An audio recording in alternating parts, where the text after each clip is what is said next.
একজন মুসলমানের সবচেয়ে বেশি ক্ষতিগ্রস্ত হয় কোন গুনাহের মাধ্যমে? সবচেয়ে বেশি ক্ষতিগ্রস্ত হয় মুসলমান শিরকের মাধ্যমে। শিরকে যদি লিপ্ত হয় তখন তার ইমানটাই নষ্ট হয়ে যায়। ক্ষতিগ্রস্ত হওয়া বলতে তার নামে কাটা চলে যায় যখন সে শিরকে লিপ্ত হয়। আল্লাহ বলেছেন ইন্না শিরকা লাযুলমুন আযীম, মহা অপরাধ হলো আল্লাহর সাথে শিরক করা। আমরা আল্লাহর সাথে নানাভাবে শিরক করে থাকি। দেখা যায় যে আমি সিজদা আল্লাহকে দিচ্ছি, কোনো কবর কোনো মাজারে গিয়ে আমি কপাল রাখলাম, সিজদা করলাম, তাহলে যে সিজদা শুধু আল্লাহকে দেওয়ার কথা সেটা আমি মাজারেও দিচ্ছি, এটা হলো শিরক। আমি আমার সন্তানের জন্য, আমার নিজের জন্য, আমার ব্যবসার জন্য আল্লাহর কাছে দোয়া করছি, এই দোয়াটা আমি কোনো মাজারে গিয়ে মাজারও আল্লাহর কাছে বললাম যে খাজা বাবা আপনি দেন, তখন তাকে আমি আল্লাহর স্থানে বসাইলাম, এটা হলো শিরক, আল্লাহ পার্টনার সাব্যস্ত করা। এভাবে নানাভাবে আমরা শিরকে লিপ্ত হয়ে থাকি। এই শিরকে লিপ্ত হলো আল্লাহর কাছে সবচেয়ে বড় অপরাধ।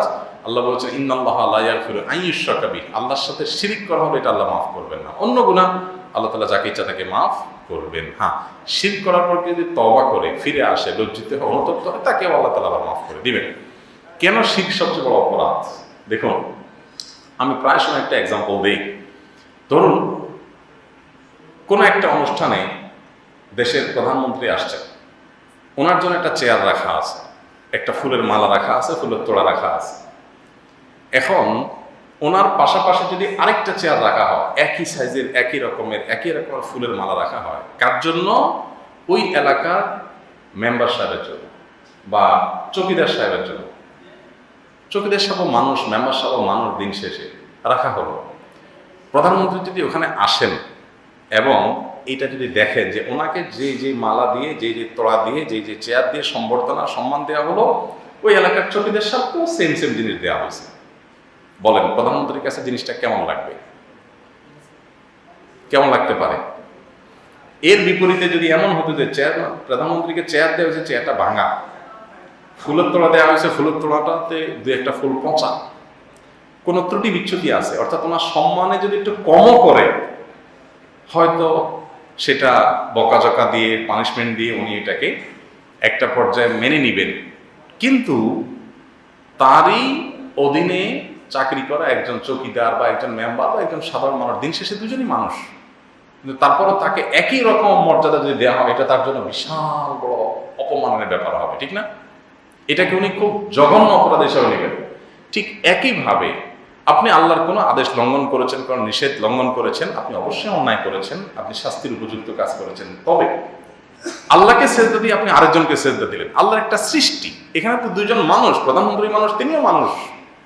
হতে পারে যে ওই লোকটা আল্লাহর কাছে প্রধানমন্ত্রীর সাথে বেশি প্রিয়, হতে পারে। এরপরও যদি সেটা দোষের হয়, এত বড় আয়েবের হয়, তাই এবার আসেন যেখানে স্রষ্টার সৃষ্টি, সেখানে সৃষ্টিকে যদি স্রষ্টার জায়গায় নিয়ে রাখেন, তাহলে সেটা স্রষ্টা সেটাকে কত খারাপভাবে নেবেন, এটা কত বড় অপরাধ হবে। আমরা অনেকে বুঝতে চাই না, মনে করি যে শিরক কেন বড় অপরাধ হয়। শিরক বড় অপরাধ হওয়ার আরেকটা বড় কারণ হলো মানবতার অপমান। মানবতা, আপনি একটা মানুষ খুন করেছেন, আপনি অপরাধ করেছেন, আপনি অন্যায় করেছেন, কিন্তু আল্লাহর সাথে শিরকে লিপ্ত হয়েছেন, তার চেয়ে বড় অন্যায় করেছেন। কেন? কারণ এটা আপনি মানব জাতিকে অপমান করেছেন, ছোট করেছেন, যে মানুষের এই ললাট তার সৃষ্টিকর্তা ছাড়া আর কারোর সামনে নত হবে না। আপনি একটা ক্ষুদ্র সৃষ্টি, আল্লাহর একটা সৃষ্টি, সে যেই হোক না কেন, তার সামনে মাথা নত করে গোটা মানব জাতিকে কি করলেন? অপমান করলেন। আরো বহুবিধ কারণ আছে। এই জন্য শিরক হলো এমন অপরাধ যেটার দ্বারা মানুষ সবচেয়ে বেশি ক্ষতিগ্রস্ত হয়। শিরকের পর সবচেয়ে বেশি ক্ষতিগ্রস্ত হয় যে অপরাধের দ্বারা, সেটা হলো বান্দার হক নষ্ট করলে। এটা রিকভার করার সুযোগ খুব কম থাকে দুনিয়াতে। যদি নগদে করতে পারে ভালো, মৃত্যুর পর এটা রিকভারের সম্ভাবনা খুবই কম থাকে। এই জন্য মানুষের হকের ব্যাপারে মানুষের খুব বেশি সাবধান থাকতে হয়। অবশ্য এরপরে ইমানের পর নামাজের গুরুত্ব আসে অন্যান্য, অতএব নামাজ নষ্ট করলে এরকম অপরাধী হয়, কিন্তু নামাজ নষ্ট করলে আল্লাহর কাছে মাফ পাওয়ার সুযোগ আছে। বান্দার হকেরটার সুযোগ একেবারে ক্ষীণ। পুরুষের জন্য ইসলামী শরীয়তে কি কারণে স্বর্ণ বা সোনা হারাম করা হয়েছিল? শরীয়ত পুরুষের জন্য স্বর্ণ ব্যবহার হারাম কেন করেছে? এই কেন জানবেন আপনি কি কারণে। আল্লাহকে আপনি যদি রব হিসাবে মানেন, আল্লাহ সৃষ্টিকর্তা, আপনি সৃষ্টি, আল্লাহর নির্দেশ কেন করছেন এটা যদি আপনি বলেন, আপনার বস যদি আপনাকে বলে যে তুমি এই পানির বোতলটা অমুককে দিয়ে আসো, আপনি যদি বলেন যে স্যার কেন দিয়ে আসবো, থাপ্পড় খাবেন না একটা? তুমি আমার অধীনে কাজ করতেছো, তোমার বলছে দিয়ে আসতে, তুমি দিয়ে আসবা, এখন তুমি বলছো স্যার কেন দিয়ে আসবো। এটা বলার রাইট যদি না থাকে, আমার স্যার আর আমরা দুজনেই মানুষ, উনিও মানুষ, আমিও মানুষ, কিন্তু উনি বস, আমি অধীনস্থ। এইটুকু পার্থক্যের কারণে যদি আমি তার কোনো নির্দেশ মানতে গিয়ে কেন বলতে না পারি, তাহলে আমার সৃষ্টিকর্তার নির্দেশ মানতে গিয়ে আমি যদি বলি কেন করব? হ্যাঁ, কেউ জানার জন্য যদি কেন বলেন যে আসলে আমি এটার রহস্যটা জানতে চাচ্ছি, আমি মানবো, আমি মানতে প্রস্তুত।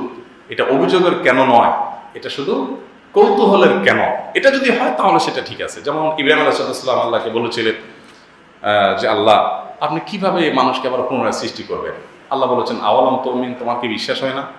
তখন বলছেন বালা, হ্যাঁ অবশ্যই বিশ্বাস হয়, ওয়ালাকিন লিয়াতমাইন্না কলবি, তবে আমার অন্তরটা জানে একটু প্রশান্ত, আমি একটু দেখতে চাই। তখন আল্লাহ বলছেন ঠিক আছে, আমি দেখাই।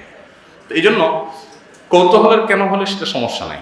ভাইরা আমার, স্বর্ণ পুরুষদের জন্য ব্যবহার করা নিষেধ, মেয়েরা ব্যবহার করবে।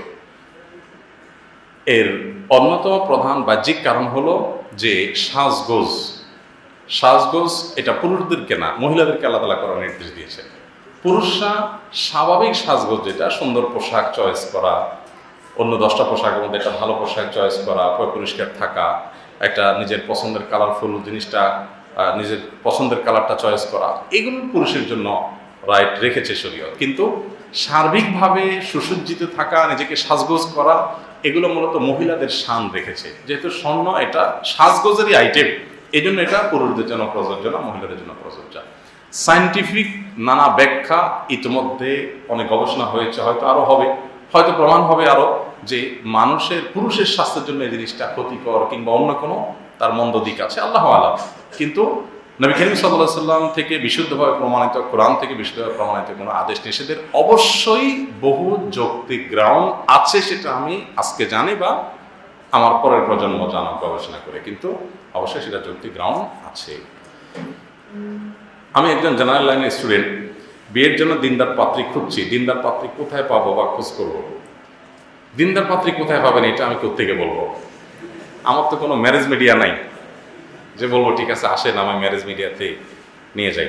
আলহামদুলিল্লাহ আজকাল অনেক সোশ্যাল মিডিয়াতে বা অনলাইনে অনেকগুলো প্ল্যাটফর্ম আছে, ভালো ভালো ম্যারেজ মিডিয়া, অনেক ইয়াংরা, তরুণরা এরকম অনেকগুলোকে ম্যানেজ করে। সেখানে দিনদার লোকজনের সিভি আদান প্রদানের ব্যবস্থা আছে। বিশ্বস্ত, রিলায়েবল এরকম প্ল্যাটফর্ম খুঁজে বের করবেন। আর ভালো পাত্র, ভালো পাত্রী খোঁজার একটা ভালো বুদ্ধি হলো ভালো চেইন। আপনি যে দিনদারদের একটা সার্কেলে থাকবেন, সেই সার্কেলে ম্যান টু ম্যান আপনি যোগাযোগ করে মানুষের চেইনে খুঁজলে সবচেয়ে ভালো হয়। কিন্তু মুশকিল হলো দিনদারের ডেফিনেশনটা কি? মেয়ে বোরকা পরে, ছেলে নামাজ পড়ে আর দাঁড়িয়ে রাখে, এটাই কি ধার্মিকতা? না। প্রকৃত ধার্মিকতা হলো ছেলে হোক আর মেয়ে হোক, আল্লাহর সামনে সে নিজেকে পরিপূর্ণভাবে সুপর্দ করেছে কিনা, যে কোরআন শুনছে, হাদিস শুনছে, আল্লাহ তার রাসূল সাল্লাল্লাহু আলাইহি ওয়াসাল্লামের আদেশ নিষেধ শুনছে, নিজেকে সঁপে দিছে, আর কথা বাড়ায় নাই সামনে। এইরকম মানুষ যদি হয়, সে হলো আসল দিনদার। তার ধরা যাক একটা বিষয় নিয়ে সে প্রচন্ড জেদ ধরেছে, কিন্তু যখনই কোরআন হাদিস শুনছে সাথে সাথে সে আত্মসমর্পণ করছে, এই মানুষটা হলো সত্যিকারের দিনদার। বহু লোক আছে, দাঁড়িয়ে আছে, টুপি আছে, নামাজে পড়ে, কিন্তু চিটারি করে, কোনো খারাপ কাজ করে। অনেক মেয়ে আছে, বোরকা আছে, নামাজ পড়ে, কিন্তু এমন বদমেজাজ, আসলে দিনদারি বুঝে না, কারণ বদমেজাজি করা শরীয়তে জায়েজ না, কিন্তু সে করতেছে, তার ভিতরে কোনো প্রায়শ্চিত্ত নেই। এই জন্য প্রকৃত দিনদারি হলো আল্লাহর কাছে নিজেকে পরিপূর্ণভাবে কি সুপর্দ করে কিনা। মানুষের ব্যক্তিগত নেচারগুলো, অভ্যাসগুলো, এগুলো সিভিতে লেখা থাকে না, এগুলো 1-2 মিনিটের কথা তার বোঝা যায় না। এই জন্য ভেতর থেকে খবর নিতে হয়। এই মেয়েটার সাথে উঠা বসা করেছে দীর্ঘ সময়, এরকম বিশ্বস্ত, নির্ভরযোগ্য, বিচক্ষণ মানুষদের সার্টিফিকেট নিতে হয়, যে কেমন দেখেছে তারা, কোন ক্যাটাগরি তাকে পেয়েছে, তার নেচার কি, তার প্রকৃতি কি, এরপর আল্লাহর উপর ভরসা করে আগাইতে হয়।